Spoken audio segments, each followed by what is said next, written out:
85016, Pima County Committee of the Arizona Libertarian Party et al., Pima County Treasurer, and Pima County Council. Please name your appearances for the record. Ronna Fickbohm on behalf of Pima County, Your Honor. John Richardson on behalf of the County Treasurer, Beth Ford. Bill Reisman, Ralph Ellen, Judge on behalf of the Libertarian Committee. Good morning, everyone. Ms. Fickbohm, you need a moment to catch your breath. My ear bright red from being on the phone for 2 hours. We're all ready to proceed. I'm ready, Your Honor. Thank you. Mr. Reiser, this is your motion. Let me just ask a general question to see if we can narrow it. And that is specifically, what are you asking the court to do? I mean, is there a mechanism in place that you think the court can utilize? Well, Judge, with my motion, I submitted an order that's basically like 2 or 3 sentences. You know, I saw that your notation that you had done so and looked for it with our paperwork and didn't see it. It wasn't delivered with mine either. Counsel, would you like to take a look at it? I've seen it. Is it the same one as you circulated separately? I didn't get one with your motion. I didn't get one with the motion, but I assume it's the same. Counsel, I'd just like to have you take a look at that and see if that helps frame what you do or don't do at this point.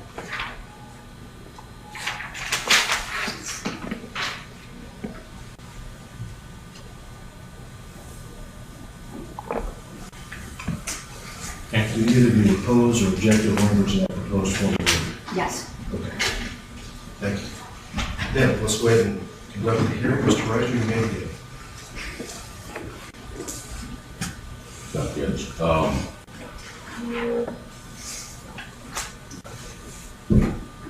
just a little, overview. What we're seeking in this case ultimately is for some prospective relief for future elections to protect security of elections so that we'll have an accurate count and so they can cheat. So we have specific proposals so that the public can know and everybody can know that they didn't cheat, it was an honest count.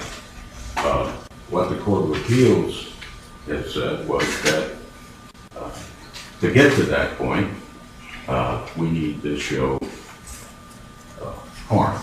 And actually, we're coming at it from a couple directions. One is the system is so bad, and they can cheat any time without getting caught, that we need these prospective relief in any event.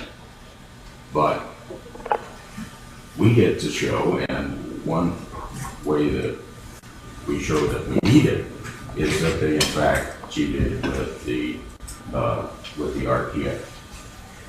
So the Beth Ford is in a position where really effectively she's out of everything in this case, because she went to court and Judge Harrington to ask what her duties are. Harrington said the law requires you to destroy these ballots, and that's your only duty. But that's been staged because of this counterclaim. So the question then is, since the contents of the ballot box are going to be and are key evidence in the case, how can those be protected with assurance? And it's a big problem, because they gave you an exhibit and the other motion to depose on her now. Chuck Huckleberry years ago issued a press release that went out saying that he had ordered the county attorney and the election department to secure those ballots so that no one would have access to it. But that wasn't done. And Pima County argued, well, sure, that's a press release and a whole memo on that, but it didn't have Bill Reisner's name as the two person on it, or the Libertarian Committee's name as the two person. So we can ignore that. Beth Ford has claimed in the past that she had directed that the boxes be protected. But Iron Mountain's manager testified under oath that Pima County's a client and they've always had access. So we asked, I asked Beth Ford, how did you do this? How did you tell these people? And then I have a contract that's Your Honor has, that's part of the response from Beth Ford. And then and it all talks about how it's Pima County, and then it has to be in writing changes. And then somewhere at the very end, there's this little thing that says amendment to B 502460, blah, blah, and that's supposed to be what protected it. But clearly that didn't happen. And then finally, and I submitted a copy of the disclosure statement, and I would call your attention to pages 64 to 66 that talked about what John Moffett did in this court, in this clerk's office. And this is just stunning. And I'm certain there's no dispute about any of this since it's all videotaped. We had an incredible meeting where we're over at the Board of Supervisors conference. News cameras, everybody's there. It's a big deal where the county, during the database lawsuit, is we have two hard drives. One identical, one that the county owns, one that the Democratic Party owns. With great ceremony, they're put in a box which seals everything up. Taped to the top was a thing saying, only when both are present can this be opened. We couldn't touch it. Again, videotaped, the sheriff has to walk it over, personally handing it to the clerk. This goes in the vault. Here it is in the vault. They showed us where it was in the vault. And then John Moffett walked in, walked out with it, not so much as signing his name. There was not a piece of paper there that said how he got it out. And while it's in his office, next to Chuck Huckleberry's, while they're working on a program to see if the data would show they cheated, we're exchanging emails about how and when we would both go together when he's already got it. It is stunning, stunning what they did.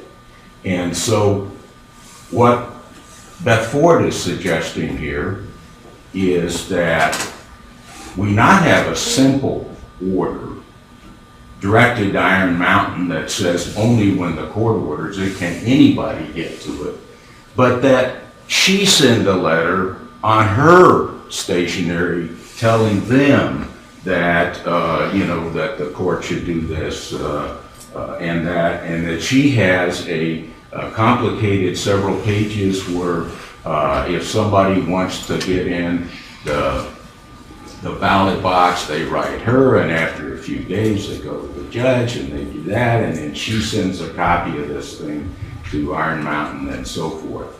I think it needs to be simple and direct. Iron Mountain needs to understand that only through a court order can anybody access those boxes.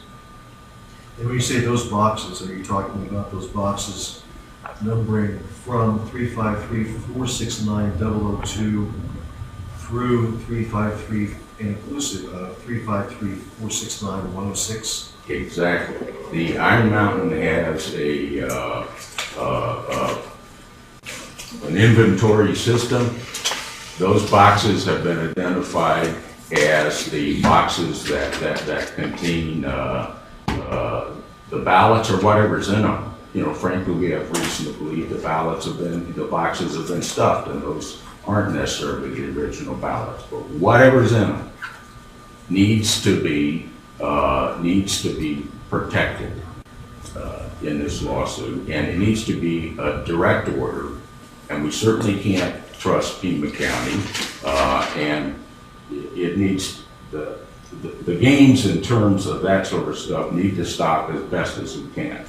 It's hard to have faith really in any storage in view of what Pima County did to the vault of this court. That is out of my comprehension that someone could simply walk in and walk out, but they did it, and that was really a demonstration of incredible authority and power within the system, demonstration of who's in control, and phenomenal. But we need something simple and direct, and that's why I'm suggesting that my 2 sentences work a whole lot better, because it needs to be simple and understood. There's only one thing. You're ordered that only if you got a court order can somebody, anyway, get to those boxes. By get to those, do you mean open them? And I'm not trying to be foiled, I'm just trying to understand. I assume that's what you mean, that they cannot be opened. Well, I suppose that's true, but the process, as I understand it, from Iron Mountain, is that they have a storage facility. You come in and you say, I want these boxes, and they fetch them and bring them to you. So it's not only opened, it's fetched as well. Okay. All right, thank you. First, Ms. Fickbohm. I agree that Beth Ford is about ready to take a limited role in this action, but I do want to clarify that she will always have a continuing interest in the issue that started this litigation. Beth Ford commenced this litigation to get an order from the court telling her when it would be appropriate to shred the ballots from the 2006 election. She'll still eventually need that order. It's still in this action that order will emanate, but we don't anticipate that order is going to be issued until the dispute about alleged improprieties in the election gets litigated, and Beth Ford has no interest in that particular, in that battle. She only has an interest in issues that relate to access to the ballots and eventual destruction of the ballots. The Libertarian Party and Mr. Reiser by letter have confirmed in writing that Beth Ford was not involved in any of the alleged improprieties, that they do not seek any relief from Beth Ford. So at the end of the last hearing, the court said, why don't you go out and see if you can put together a stipulation so we don't have to do this by motion. I agreed I told the parties I agreed to do so right after I did. I put something together and submitted it to the parties. Mr. Reiser does not like the proposal that we've made, but we think ours is the better proposal for the reasons that I'll explain. Beth Ford is not particularly troubled by a court order, but one, she doesn't want a court order suggesting that she has done something wrong in the past. And I think when it says, for good cause of hearing, I'm going to order the following, suggests that, and we think that would be inappropriate. Whether Mr. Mofford went into Pima County Superior Court Clerk's office and took something, I don't know anything about that, and I don't have any reason to dispute it, but it has nothing to do with whether when these ballots were in Beth Ford's possession, they had any sort of problem. No evidence of any sort of problem in that regard has surfaced. The contract, although it says kind of county throughout it, when it talks about the Exhibit A to the contract, it talks about these materials. The customer is labeled as the Pima County Treasurer's Office. She did follow it up with that specific, and she wanted to get very specific because she knew this fight was occurring in 2008 with a subsequent thing saying, hey, I want it in writing on my letterhead. And Beth Ford tells me at that time she asked Iron Mountain, anybody access these other than the times when the court has been involved? And they said no, but you know, I'm sure we're going to find out. They're going to take the Iron Mountain deposition in a month. She has no information to suggest that the ballots have been accessed other than the 3 times when judicial process has issued. That's how many times that has occurred for these ballots. I think, so the first problem with the order proposed by Mr. Reisner is that it suggests there's some sort of good cause existing right now, and we don't think that exists. The second problem we have with it is you're issuing an order against a non-party, and we think that's problematic. Somebody who has had no notice, no opportunity to say anything with respect to it, and I don't know that, I think it's not a good practice to have orders issued against reasonable processes to inform them and copy them to all the orders and say, hey, you have to follow this. And you know, if they're going to violate what would occur as a result of you issuing the order against us, and we're conveying it, we ever copied you this court's order and stipulation and everything, ignore your order too, because I don't think there's any jurisdiction for the order. So we think the appropriate thing, if a court order is deemed necessary, we think the form of the type that we have proposed, where it involves parties and good, and I don't believe complex procedures, is the proper way to go. Thank you. Your Honor, I'm not going to repeat everything that I already put in my opposition. I understand that you carefully review everything that the parties submit.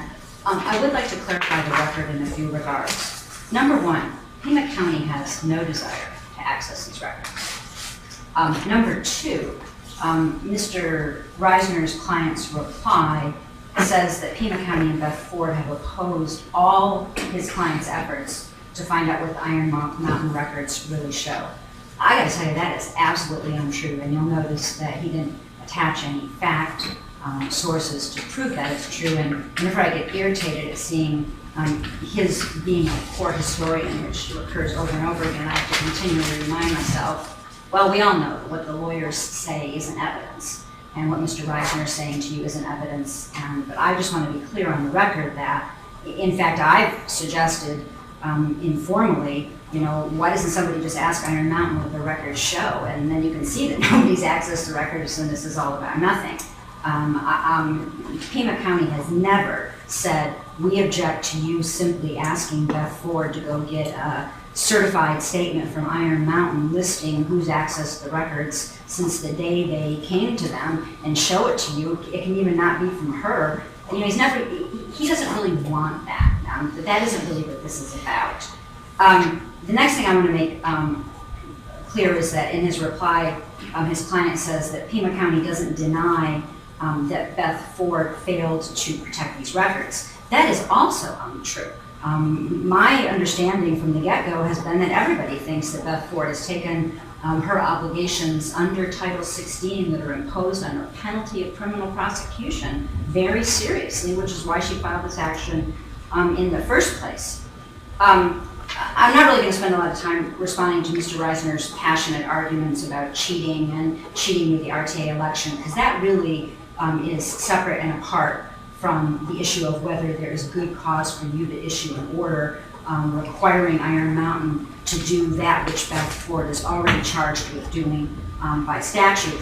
But I just want to be clear on the record that Pima County denies that whole cheating, blah, blah, blah theory that Mr. Reisner keeps spouting in support of motions that it doesn't even have anything to do with. And then we have Mr. Huckleberry's memo, which Mr. Reisner is now calling a press release. He has given it to you. You can see it's directed within the office to the head of the elections division. It wasn't a press release. It wasn't directed to Mr. Reisner. Somehow Mr. Reisner got a hold of it. That doesn't really matter. There's nothing in it that's a big secret. But it's absolutely untrue when Mr. Reisner says that what Mr. Huckleberry wanted to see done wasn't done, because you've got Beth Ford's attorney here telling you that in fact Beth Ford took those steps to do what was necessary to make sure that the records were protected. Then Mr. Reisner refers to this whole story about John Moffat. As with Mr. Richardson, I wasn't involved in that litigation. That's the database litigation that was in front of Judge Miller. The first thing I want to do is once again go back to, you just heard a lot of facts about that. They all came from Mr. Reisner.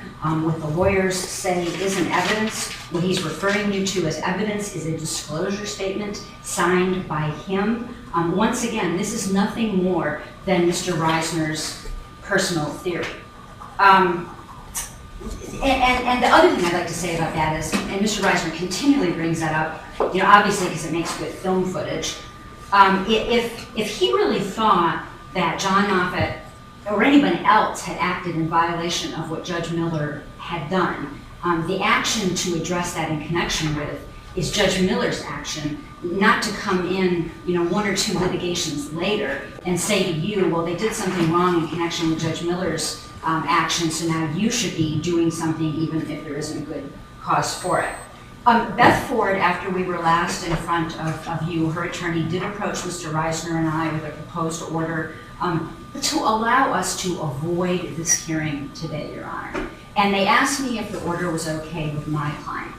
And my response was, I don't think the order's necessary, but I'm not looking to spend taxpayer dollars on a hearing. I'm not going to agree with Bill Reisner's proposed order because it says that good cause exists, and that's absolutely false. But as a compromise, this is acceptable.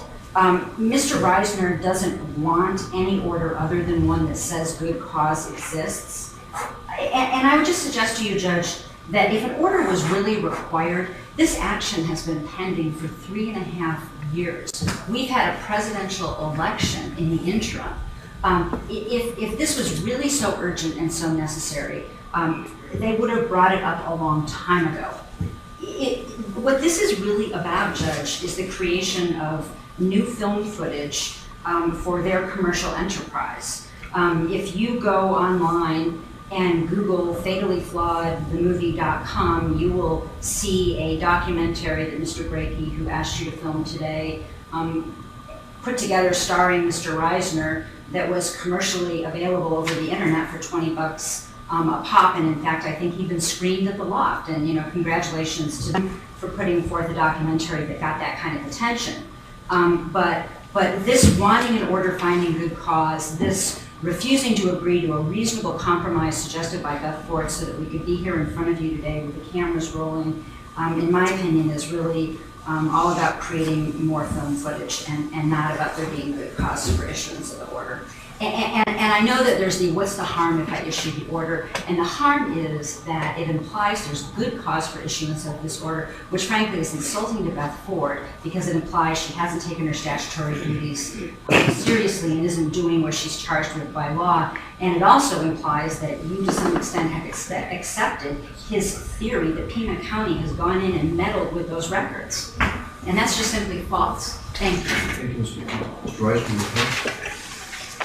Yes, Judge.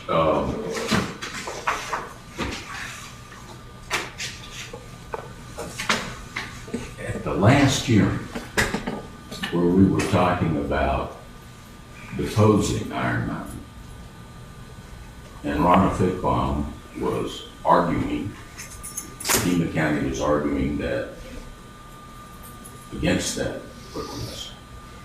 Her argument talked about how in front of Judge Bork, she was successfully able, on behalf of Pima County, to prevent us from obtaining information that of what happened to the, what had happened to those boxes. Today, same week, today she comes in and says, well, it's not true that what Reisner says, that Pima County has ever opposed efforts to find out what happened at Iron Mountain. Getting to the, just hate to divert attention with such things, but it's phenomenal that in the same week we get both sides of that. The good cause is that it's important evidence that needs to be protected. That's the good cause. Beyond that, we certainly have.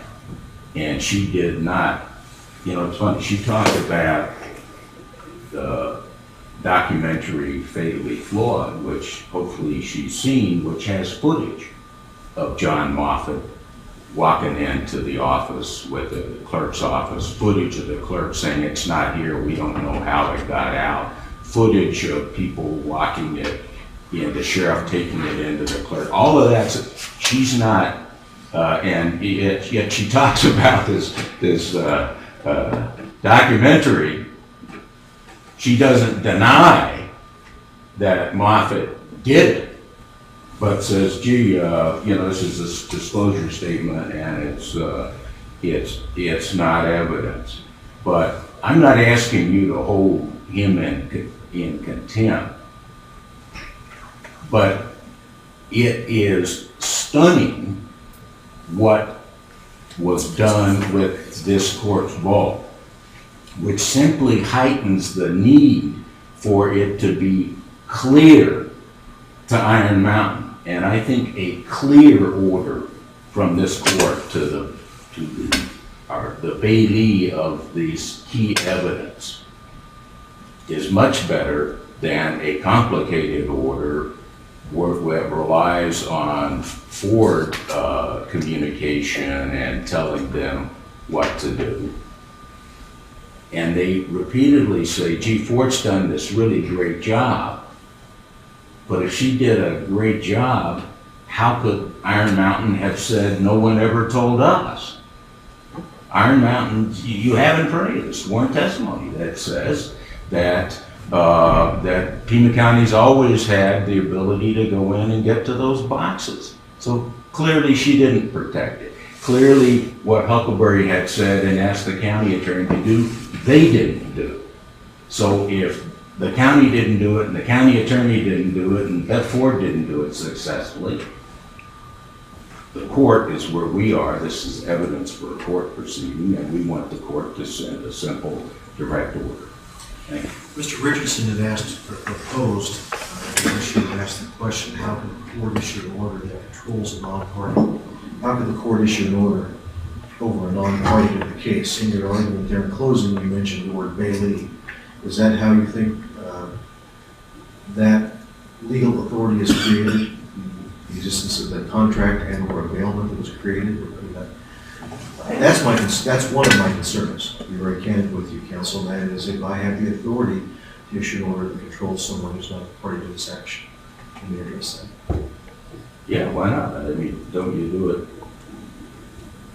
Doesn't the court do that a lot? Don't you issue orders for people to show up in court, orders for you to bring evidence, orders for you to do this, orders to do something else? The court's not powerless to order people who aren't specifically a party in front of them. I mean, I don't see what the problem is. So. Okay. All right. I'm mindful that I have one matter under advisement. What I'd like to do is take this one under advisement as well and issue a ruling that encompasses both of those issues and get it out to you fairly quickly. So I will tell you that a trial will go away next week, so my hope and plan is that I can get you a ruling by noon Wednesday, if not sooner. So you can expect it in that time frame, if not sooner. Anything else, councilors? No. Thank you very much.